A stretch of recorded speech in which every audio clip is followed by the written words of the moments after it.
Constitution and Indian polity में हम section 1 पढ़ रहे हैं, कॉन्स्टिट्यूशन ऑफ इंडिया।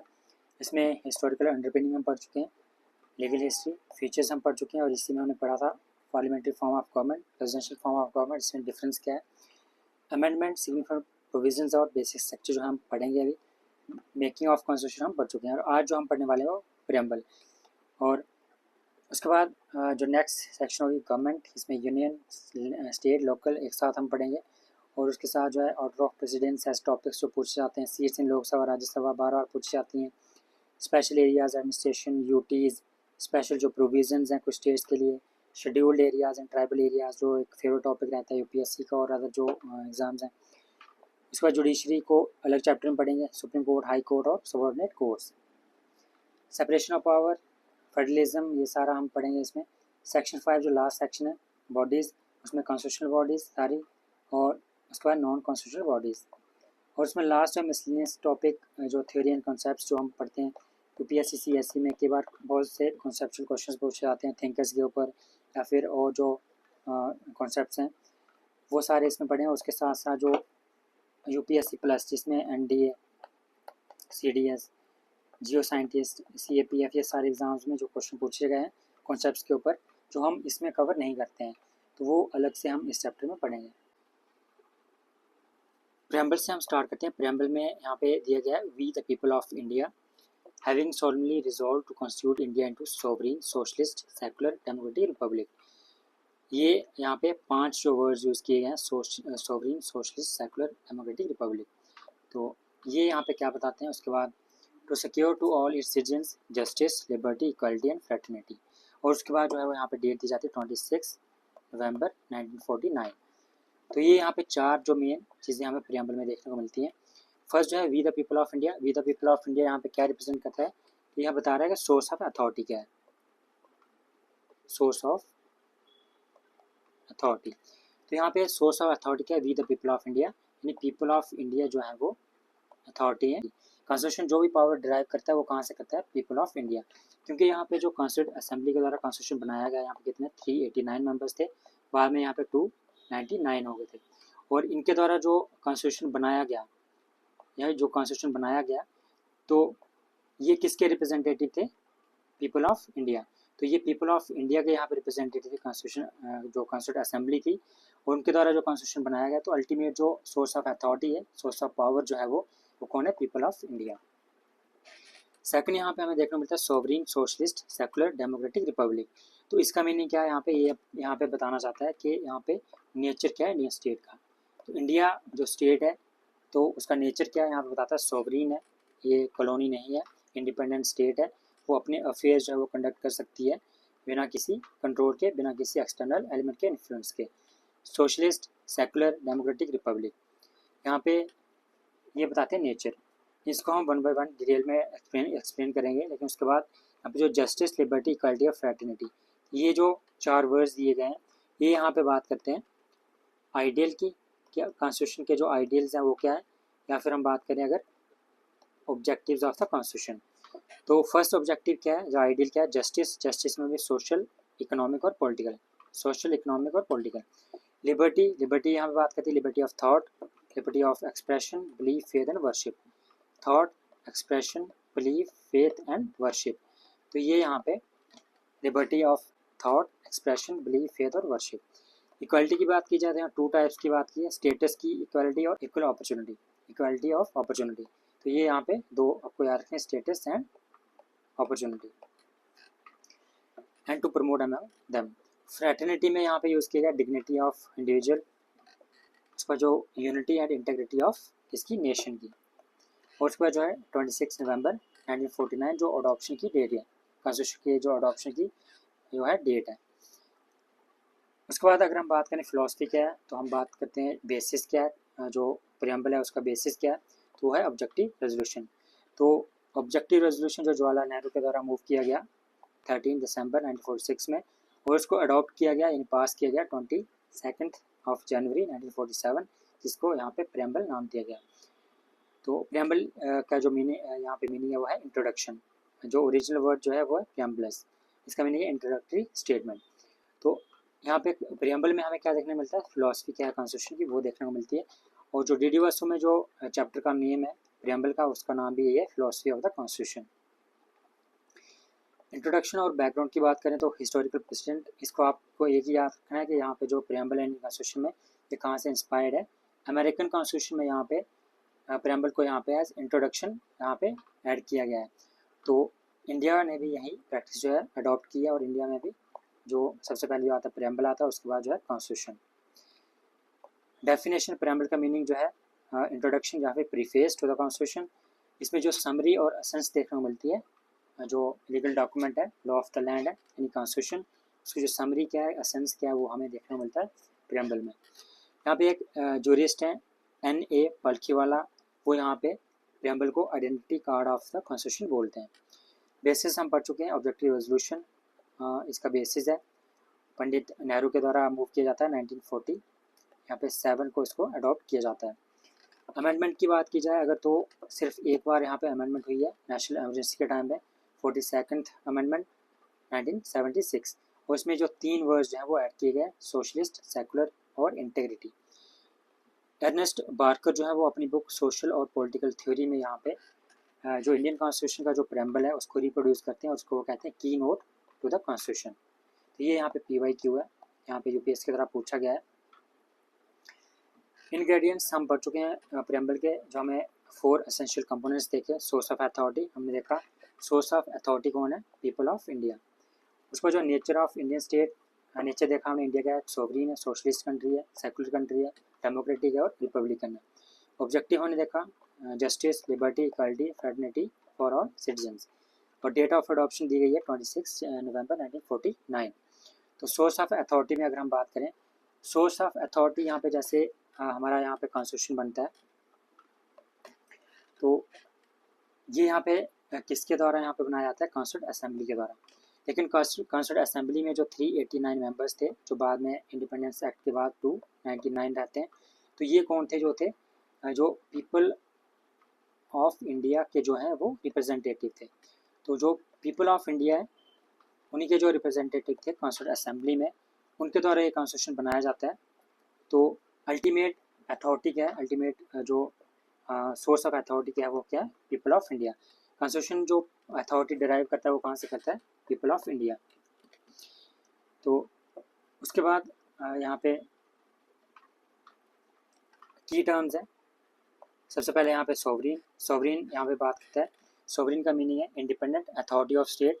तो कोई भी स्टेट है यहाँ पे वो किसी भी सब्जेक्ट पे कानून बना सकती है, उस पर किसी भी एक्सटर्नल स्टेट का, एक्सटर्नल पावर का या फिर कोई भी एक्सटर्नल एलिमेंट हो उसका इस पर कंट्रोल नहीं है, और वो इंडिपेंडेंटली जो है वो अपने कानून बना सकती है, उसको इम्प्लीमेंट कर सकती है। और इंडिया को भी यहाँ पे इंडिपेंडेंट स्टेट यहाँ पे माना गया है। इंडिया ना ही एक डिपेंडेंसी है और ना ही एक डोमिनियन है। तो यहाँ पे 1949 में इंडिया एक रिपब्लिक बन जाता है। और अगर हम बात करें पाकिस्तान की, तो पाकिस्तान 1956 तक यहाँ पे डोमिनियन रहता है। तो इंडिया यहाँ पे एक फ्री है अपने जो भी इंटरनल या फिर एक्सटर्नल अफेयर्स को कंडक्ट करने के लिए, जो भी आपको इंटरनल और एक्सटर्नल जो डिसीजन लेने, पॉलिसीज़ बनाने हैं, लेजिस्लेशन है, वो उसके लिए इंडिया जो है वो फ्री है, इंडिपेंडेंट है। उसके बाद यहाँ पे बात की जाती है membership of Commonwealth 1949। D vastu में यहाँ पे इसको एक्सप्लेन किया गया कि इंडिया ने जो कॉमनवेल्थ ऑफ नेशंस जो ज्वाइन किया 1949 में, क्या उससे जो है इंडिया की सॉवरेनिटी जो है वो लिमिट होती है, क्या उससे वो कॉम्प्रोमाइज़ होती है या नहीं होती है। तो इसमें वो इसके काउंटर जो आर्ग्यूमेंट्स देते हैं, इसमें वो इसके डिफेंस में बोलते हैं कि जो नेहरू ने कहा था कि जो एक फ्री एसोसिएशन है कॉमनवेल्थ ऑफ नेशंस, और फ्री विल के साथ जो है इंडिया उसको ज्वाइन कर रहा है। तो फ्री विल के साथ कर रहा है ज्वाइन, तो यहाँ पे वो अगर कल को अगर मेंबरशिप छोड़नी है तो फ्री विल से वो छोड़ भी सकता है, तो यहाँ पे कोई भी ऑब्लिगेशन नहीं है। उसके बाद जहाँ पे इंडिया जो है कोई भी इंडिया की कोई कमिटमेंट नहीं है, कोई भी लॉयल्टी नहीं है टू द क्राउन, तो यहाँ पे कोई no allegiance to the crown. या फिर कॉमनवेल्थ ऑफ नेशंस जो है जिसका इंडिया एक मेंबर है, उसके कोई भी डिसीजंस हो, ट्रीटी हो, तो इंडिया पे वो बाइंडिंग नहीं है।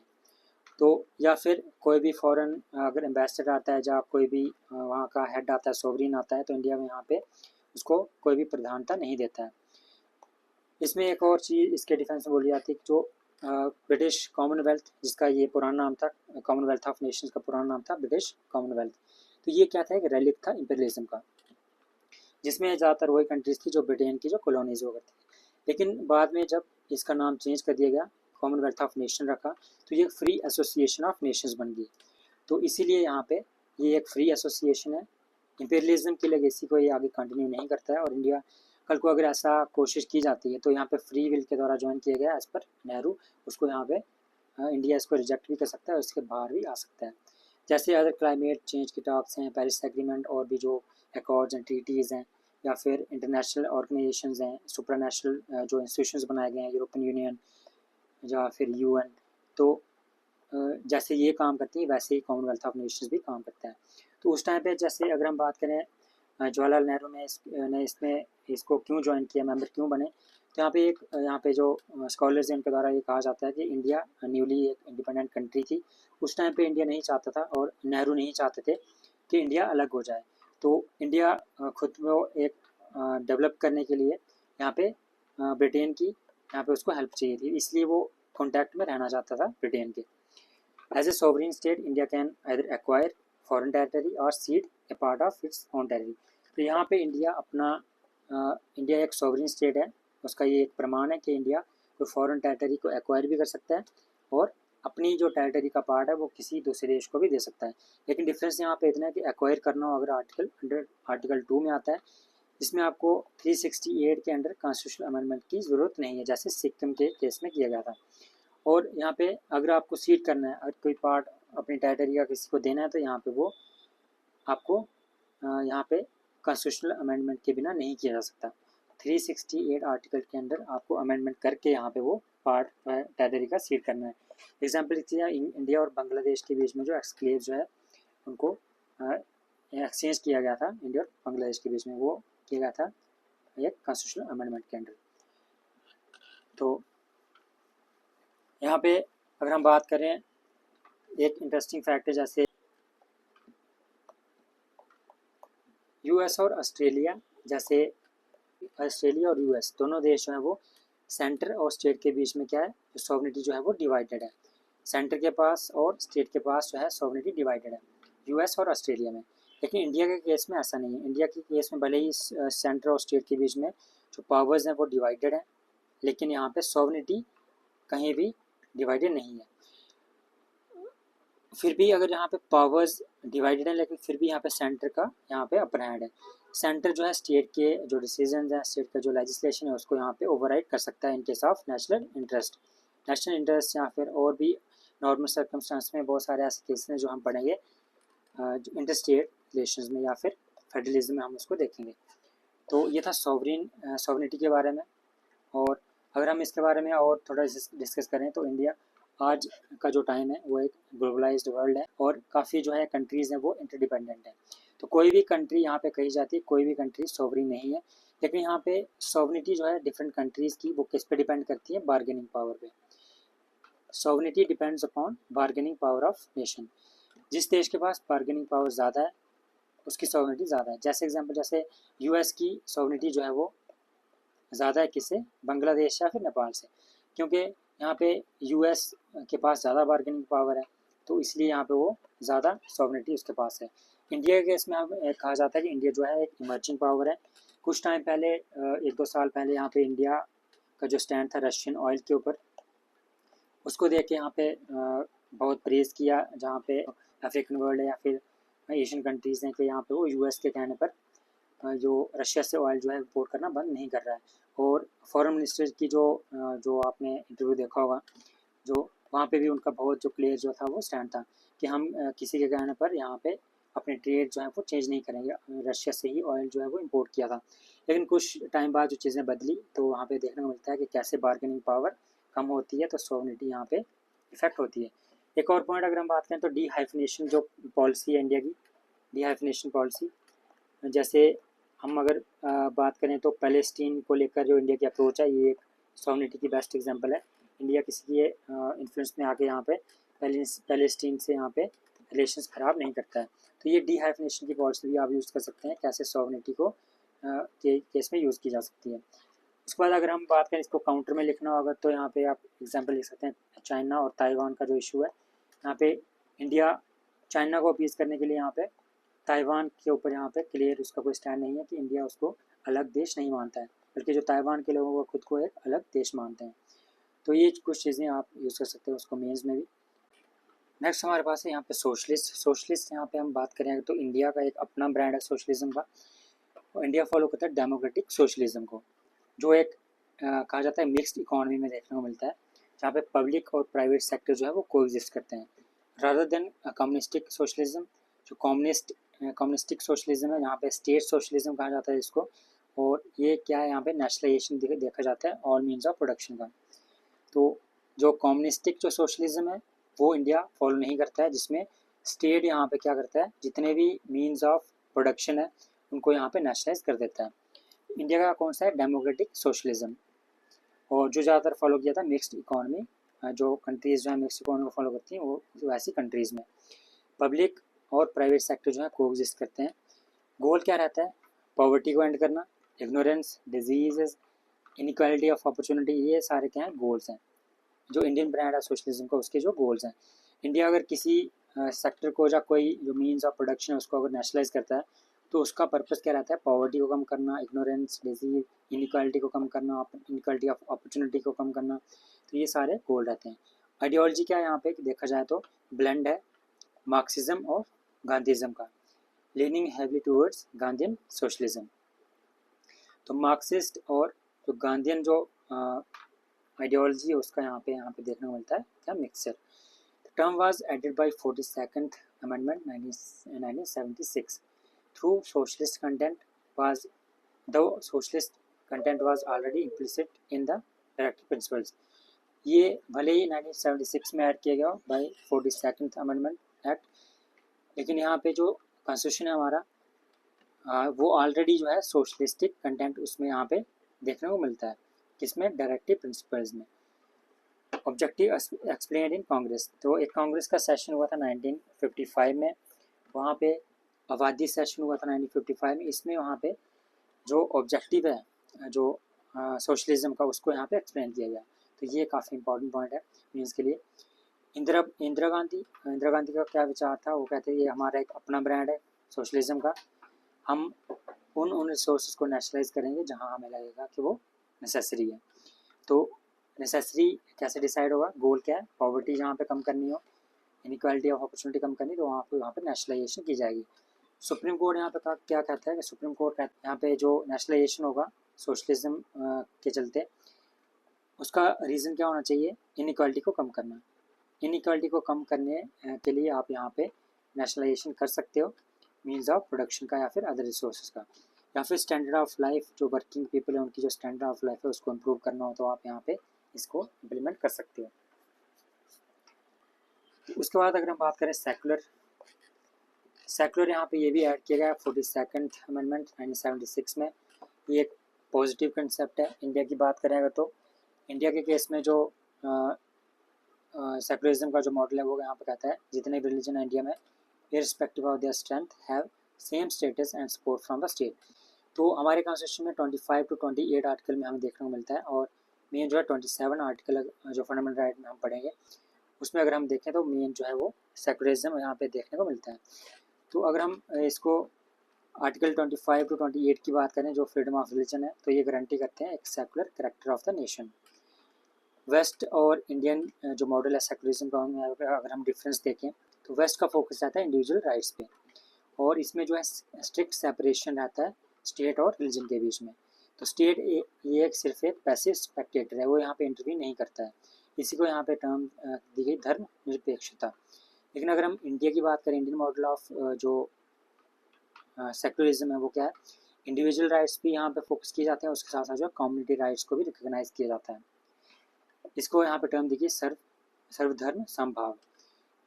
प्रिंसिपल डिस्टेंस मॉडल भी इसको कहा जाता है।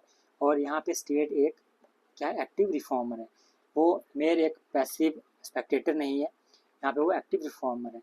अगर किसी भी रिलीजन में कुछ गलत हो रहा है और वहाँ पे राइट्स जो हैं वो वायलेट हो रहे हैं इंडिविजुअल्स के, तो यहाँ पे स्टेट इंटरवीन करके उसको यहाँ पे बचाता है। और कोई रिलीजन अगर यहाँ पे जैसे पॉपुलेशन कम हो रही है, GOPRC स्कीम चलाई थी गवर्नमेंट ने, तो ये क्या था, स्टेट की इंटरवेंशन थी कि उनकी जो पॉपुलेशन कम हो रही है उनको इंसेंटिव्स दो, उनकी पॉपुलेशन को इंक्रीज़ करो। ताकि उसको बचाया जाए। तो ये यहाँ पे एक पैसिव स्पेक्टेटर नहीं है, यहाँ पे एक्टिव रिफॉर्मर है यहाँ पे इन केस ऑफ इंडिया। तो इंडिया का जो मॉडल ऑफ जो सेकुलरिज्म है वो एक पॉजिटिव कॉन्सेप्ट है, वो एक एक्टिव रिफॉर्मर का काम करते हैं। तो वेस्ट से कैसे डिफरेंट है इंडियन मॉडल ऑफ सेकुलरिज्म, ये हमने देखा। इसके बाद अगर हम बात करें डेमोक्रेटिक का मीनिंग क्या है? Based on the doctrine of popular sovereignty. तो पॉपुलर सॉवरेनिटी का जो डॉक्ट्रिन है उसके बेसिस पे हम कह सकते हैं इंडिया एक डेमोक्रेटिक कंट्री है, क्योंकि यहाँ पे जो सुप्रीम पावर है किसके पास है? लोगों के पास, और लोग ही जो है वो एज पर कॉन्स्टिट्यूशन जो रिप्रेजेंटेटिव्स हैं उनको चुनते हैं। तो जो सॉवरेनिटी जो है वो किसके पास है? लोगों के पास। डायरेक्ट और इनडायरेक्ट यहाँ पे मेथड्स हैं। इंडिया में इनडायरेक्ट जहाँ रिप्रेजेंटेटिव डेमोक्रेसी को फॉलो किया जाता है, और पार्लियामेंट्री टाइप ऑफ रिप्रेजेंटेटिव या फिर इनडायरेक्ट डेमोक्रेसी को फॉलो किया जाता है इंडिया में। कुछ डिवाइसेस हैं डायरेक्ट डेमोक्रेसी की, इंडिया जो इनडायरेक्ट को फॉलो करता है, लेकिन डायरेक्ट डेमोक्रेसी की डिवाइसेस क्या है? Referendum, initiative, recall, plebiscite. The term democracy derived from two Greek words, namely demos and kratia, meaning क्या है? People and the rule respectively. तो रेफरेंडम का मीनिंग क्या है? A procedure whereby a propose legislation is referred to electorate for settlement by their direct votes. कोई भी propose legislation है वो रेफर किया जाता है इलेक्टोरेट के बाद, लोगों के पास भेजा जाता है, और वो डायरेक्ट वोट करके उसको यहाँ पे सेटल करते हैं, डिसीजन लेते हैं फाइनल। इनिशिएटिव क्या है? Is a method by means of which people can propose A bill. तो यहाँ पे लोग क्या करते हैं? इनिशिएटिव लेते हैं और एक बिल जो है प्रपोज करते हैं ताकि लेजिस्लेचर जो है उसको इनेक्ट कर सकते हैं। Recall is a method by means of which a voter can remove the representatives and an officer before expiry of the term। हम जो भी रिप्रेजेंटेटिव्स को यहाँ पे इलेक्ट करके भेजते हैं उनका एक फिक्स टर्म होता है, जैसे 5 ईयर्स। तो उससे पहले अगर उनको रिमूव करना है तो ये एक ऐसा मेथड है रिकॉल, इसके थ्रू उनको रिमूव किया जा सकता है before the expiry of their term when he fail to discharge his duties properly. जब वो अपनी ड्यूटीज़ नहीं दे पा रहे हैं उनको रिकॉल करके यहाँ पे रिमूव किया जा सकता है। Plebiscite is a matter of obtaining opinion of people on any issue of public importance. किसी भी पब्लिक इंपॉर्टेंट के इशू पे लोगों का जो ओपिनियन है वो ओपिनियन किया जा सकता है by the method of plebiscite. और ज़्यादातर ये टेरिटोरियल जो डिस्प्यूट्स हैं उनको सॉल्व करने के लिए यूज़ किया जाता है। डायमेंशंस क्या? Preamble envisions not only political democracy but also social and economic democracy। तो ये कुछ चीज़ें हैं जो काफ़ी इंपॉर्टेंट है मेंस के लिए। यहाँ पे जो प्रेम्बल जो है, प्रेम्बल सिर्फ और सिर्फ पॉलिटिकल डेमोक्रेसी की बात नहीं करता है, उसके साथ साथ सोशल और इकोनॉमिक डेमोक्रेसी की भी यहाँ पे वो बात करता है। इसमें अगर हम बात करें अम्बेडकर और राधा कृष्ण के विचार क्या थे, इसमें हम यहाँ पे देख लेते हैं। डॉक्टर बी आर अम्बेडकर यहाँ कहते हैं कि जैसे ये एक ट्रायंगल है, इसमें वो कहते हैं कि पॉलिटिकल डेमोक्रेसी की बातें तो सभी कर रहे हैं, पॉलिटिकल डेमोक्रेसी, और ये ज़रूरी भी है, लेकिन यहाँ पे वो बात करते हैं कि पॉलिटिकल डेमोक्रेसी तब तक नहीं आएगी जब तक यहाँ पे सोशल डेमोक्रेसी होगी। सोशल डेमोक्रेसी और इकोनॉमिक डेमोक्रेसी उतनी ही इंपॉर्टेंट है जितनी पॉलिटिकल डेमोक्रेसी। लेकिन अगर सोशल और इकोनॉमिक डेमोक्रेसी नहीं होगी, और उनका ज़्यादातर फोकस रहता है सोशल डेमोक्रेसी, अगर सोशल डेमोक्रेसी नहीं होगी तो यहाँ पे पॉलिटिकल डेमोक्रेसी सर्वाइव नहीं कर पाएगी, उनका ये कहना था। तो इसमें वो यहाँ पे बात करते हैं कि सोशल डेमोक्रेसी का मीनिंग क्या है। Social democracy way of life, बात करते हैं सोशल डेमोक्रेसी क्या है? वे ऑफ लाइफ, और ऐसा वे ऑफ लाइफ जो रिकग्नाइज करता है लिबर्टी को भी, इक्वालिटी को भी और फ्रेटर्निटी को। सभी इक्वल होंगे, सबके पास लिबर्टी होगी और फ्रेटर्निटी होगी, एक ब्रदरहुड होगा, एक भाईचारा होगा। और इन तीनों की जो है यूनिटी है, यूनियन ऑफ, ये तीन चीज़ें, तो ट्राइनिटी, यूनियन ऑफ ट्राइनिटी। तो ये ऐसा way of life social democracy को बोलते हैं, ऐसा वे ऑफ लाइफ जिसमें ये तीनों की यूनियन हो, लिबर्टी, इक्वालिटी और फ्रेटर्निटी की।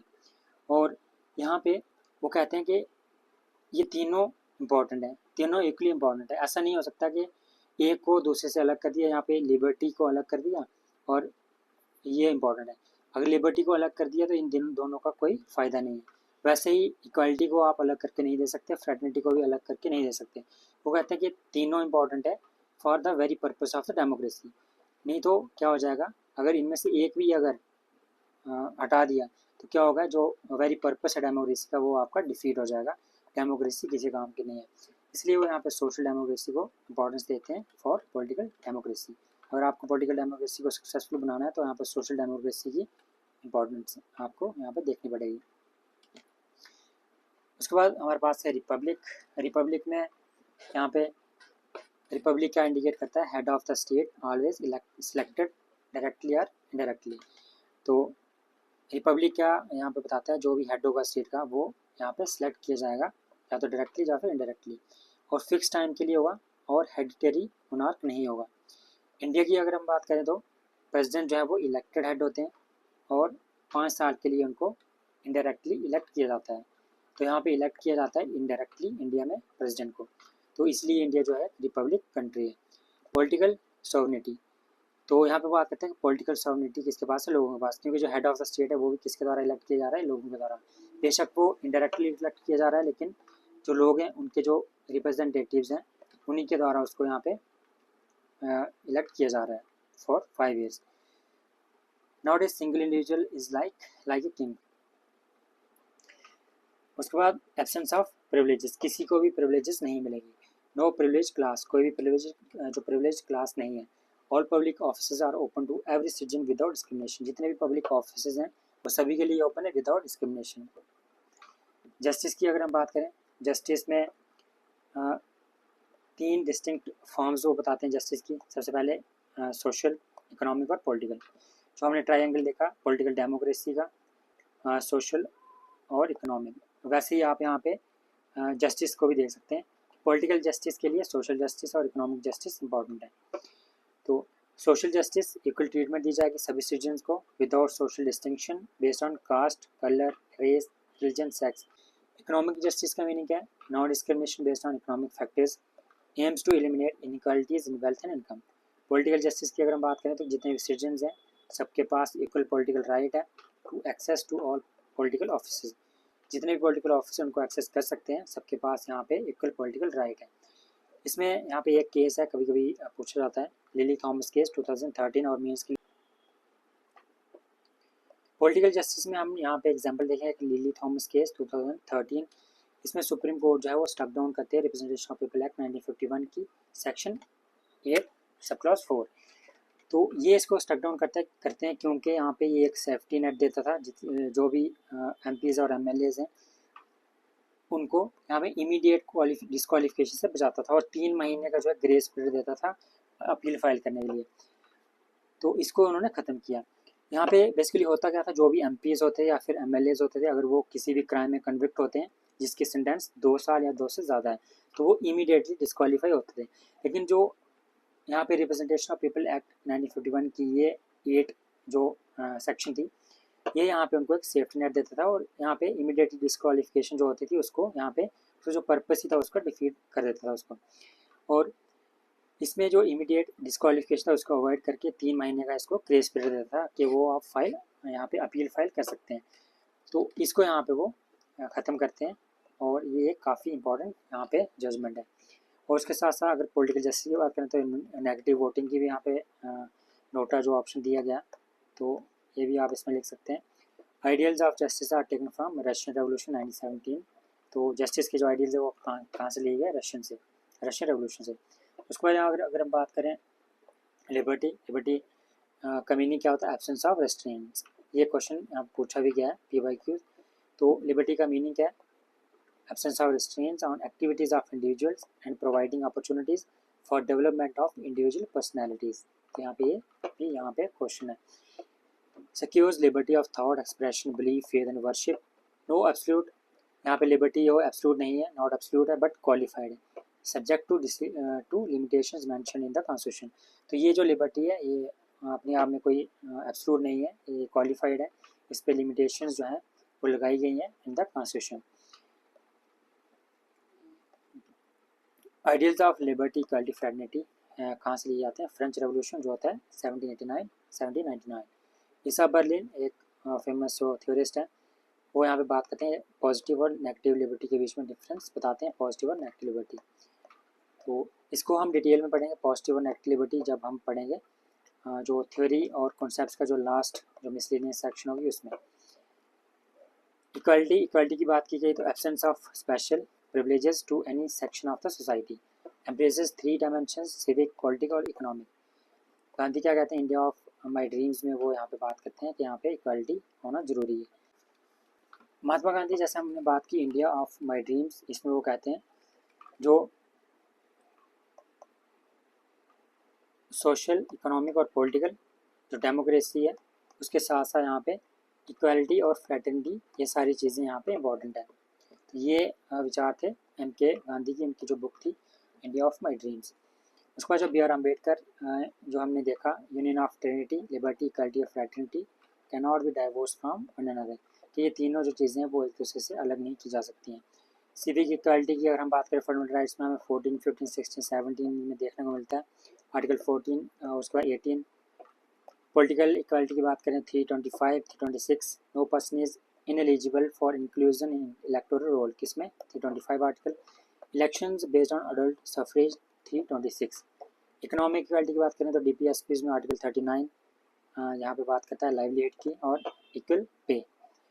फ्रेटर्निटी की अगर हम बात करें,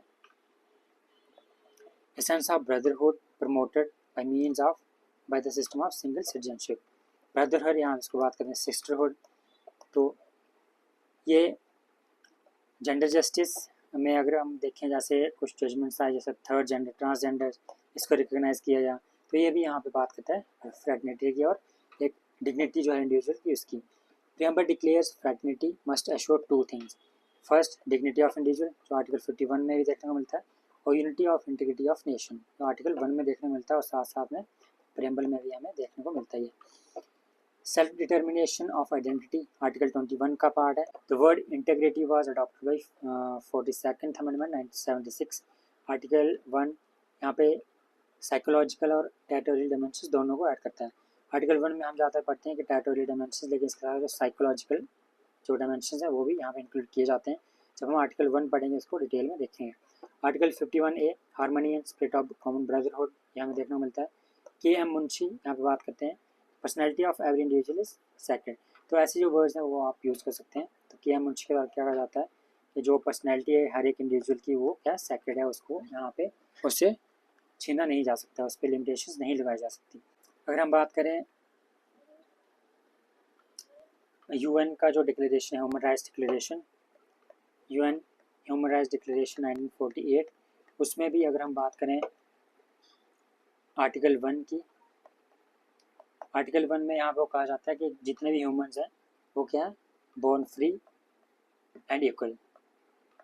जितने भी इंडिविजुअल्स हैं ह्यूमंस हैं वो इक्वल हैं इन डिग्निटी एंड राइट्स। उसके बाद और भी कुछ चीज़ें अगर यहाँ पे ऐड करनी हो, 39A जो मीन्स ऑफ लाइवलीहुड है और मैन और वुमेन की बात करता है। 42 में यहाँ पर आता है human conditions of work, workers के लिए। उसके बाद 43 अब बात करता है डिसेंट स्टैंडर्ड ऑफ लाइफ की, और जो यहाँ पे बात की है सुप्रीम कोर्ट के द्वारा यहाँ पे कहा गया है कि जो राइट टू डिग्निटी भी एक क्या है, फंडामेंटल राइट है। तो राइट टू डिग्निटी भी एक फंडामेंटल राइट है, यहाँ पे आप इसको याद रख सकते हैं। उसके बाद सिग्निफिकेंस या फिर लीगल स्टेटस की अगर हम बात करें तो कुछ एक्सपर्ट्स के ओपिनियंस क्या हैं। Sir Alladi Krishnaswami Ayyar, preamble expresses what we had thought our dream so long. KM Munshi, preamble is the horoscope of our sovereign democratic republic. Pandit Thakurdas Bhargava, इनका कहना है कि क्या है, प्रेम्बल क्या है, सोल ऑफ कॉन्स्टिट्यूशन है, जेवल सेट ऑफ कॉन्स्टिट्यूशन या फिर प्रॉपर यार्डस्टिक। अर्नेस्ट पार्कर हम देख चुके हैं कि की नोट तो द कॉन्स्टिट्यूशन अपनी बुक में उसको लिखते हैं। Hidayatullah, it resembles the declaration of independence of USA but is more than the declaration, it is the soul of our constitution. तो यहाँ पे इसको कहते हैं। यहाँ पे इंपॉर्टेंट जजमेंट्स हैं कुछ। Is it a part of constitution, यहाँ पे जुडिशियल जो इंटरप्रिटेशन है, जुडिशियल हिस्ट्री क्या है। सबसे पहले इंपॉर्टेंट केस है यहाँ पे ब्रुवारी यूनियन केस 1960। सुप्रीम कोर्ट में यहाँ पे कहा गया प्रेम्बल जो है वो पार्ट नहीं है कॉन्स्टिट्यूशन का। इसका रीज़न क्या था, इसका रीज़न था कि यहाँ पे जो US में प्रेम्बल को कॉन्स्टिट्यूशन का पार्ट नहीं माना जाता है US में, तो उस टाइम पे यहाँ से इन्फ्लुएंस हो गए, यहाँ पे ब्रुवारी यूनियन केस में इसको प्रेम्बल को कॉन्स्टिट्यूशन का पार्ट नहीं माना गया। लेकिन उसके बाद यहाँ पे केशवानंद भारती केस आता है 1973 में, उसमें जो प्रीवियस जजमेंट थी उसको रिजेक्ट किया जाता है और जो प्रेम्बल है उसको पार्ट ऑफ कॉन्स्टिट्यूशन यहाँ पे माना जाता है। उसके बाद LIC ऑफ इंडिया केस 1995 जो केशवानंद भारती की इसकी जो जजमेंट है उसको रीअफर्म किया जाता है और प्रेम्बल को as integral part of constitution माना जाता है।